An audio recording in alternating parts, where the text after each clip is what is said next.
I am with Stand for Thee. Eventually it's going to be .tv. We're working on that part. And I am with the lovely Monica. And tell me the name of this restaurant. We are Tacos El Asador, located in Toronto at 689 Bloor Street West. And if the food wasn't great enough, the warrior spirit within this woman is a story that needs to be told. So let me just kind of set it up. Once upon a time, you got a wonderful business, minding your own business, and then there's a blog post in, what is it, Blog TO? Mm-hmm. And that kind of sets everything in motion. So what if you take it from there? My husband called me. I was off that day. He said he received a phone call from Blog TO. They were sent us an email and they were looking for a comment on a story that they were writing about us. I replied that I was not interested in anything they had to say to us. I specifically asked them not to use our restaurant name or any of our images in this article or any future articles, and that we did not have a comment. Did they tell you ahead of time what the article was going to be about? I think they tried to contact Renee like a few hours before they had printed it.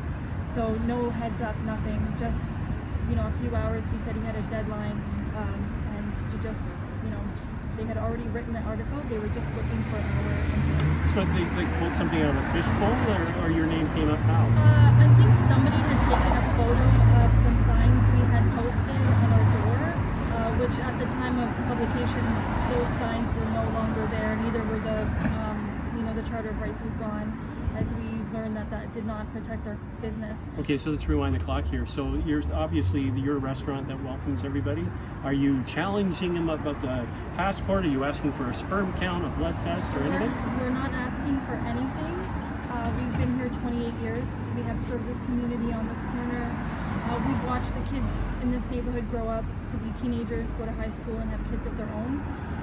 We survived the past 18 months, even the harshest lockdown here in the city, where we were just left to survive on 35% of our income through just delivery and takeout. We survived solely with the support of our community.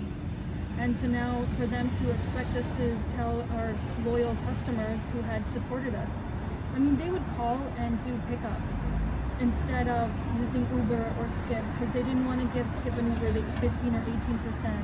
They wanted to make sure that we got the entirety of Well, this their speaks order. volumes about you, your business, and what your husband are doing here, because if they're that willing to stand behind you and go that extra mile, it means you're putting in incredible service. My mom and dad-in-law started this business as refugees when they came here from El Salvador. It was just hard work, a sacrifice. My mom's made recipes, and we were just built up slowly. It's a family business. We don't have, this is it. We pour everything we've got into this business.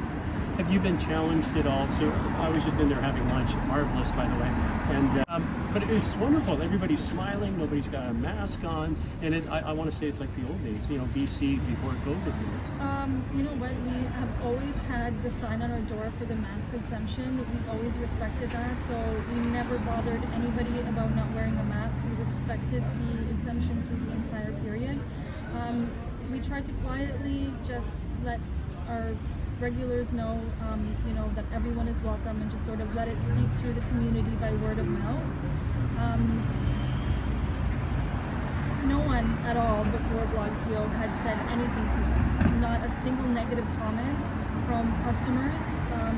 The first day I was asking, I know that the Privacy Commissioner had put out a joint statement of both provincial and federal saying that, it has to be free will. You have to be willing to show this private medical information. You cannot be coerced or forced.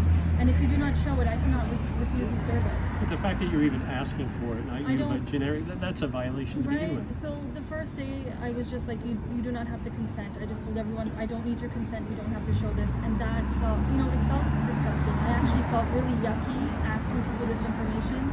And I had a breakdown and I cried. And I said to my husband, I'm like, I can't do this. I'm front of the house, so I'm dealing with customers. And I said, I cannot do this.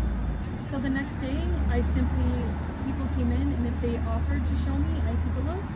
If they didn't, I didn't ask. Everyone was seated. We served tacos, and everybody was. So let me jump on that. So people are showing you spontaneously without you asking. Right. That shows how badly conditioned some people are. Right. Some of them were actually very willing, had their phones out and ready. Some asked if I wanted to see, and I just said, if you feel more comfortable showing me.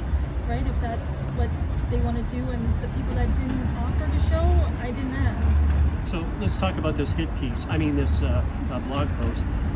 What was the result for your business? Has it affected you at all? Absolutely. The comments, many comments about people hoping that we do not succeed, that we get taken down. A lot of stupid comments about, we don't let health inspectors in. We have had a green pass the entire time. Since the green pass was enacted. Obviously the health inspector is more than welcome to come in and look at anything they want. Our restaurant is clean and tidy, and we certainly didn't need public health to tell us that we need to wash our hands and clean tables. That's something that we have always done because that's what, that's common sense. You keep your restaurant Anyway, clean. so what I was going to say, you've got a great establishment here, well established.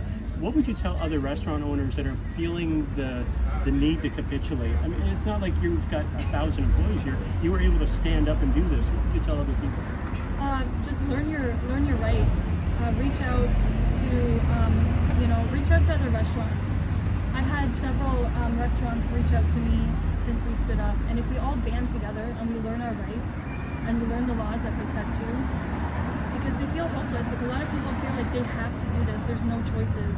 They have to obey. They don't know that what's happening here is a violation of your constitutional rights. Yeah, your Bill of Rights. Right, And this is a good place to find out more Right, and information. I've been sharing Stanforthy with every single restaurant owner.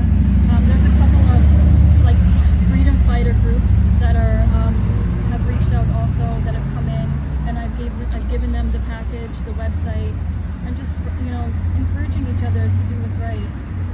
Perfect. Monica, do a plug. What's the name of the restaurant again? It's Tacos El Asador, 689 Bloor Street West in Toronto. Sorry, what was that address again? 689 Bloor Street West in Toronto. Thanks for all you do, Monica. Thank you so much. Yeah, pleasure. Thank you.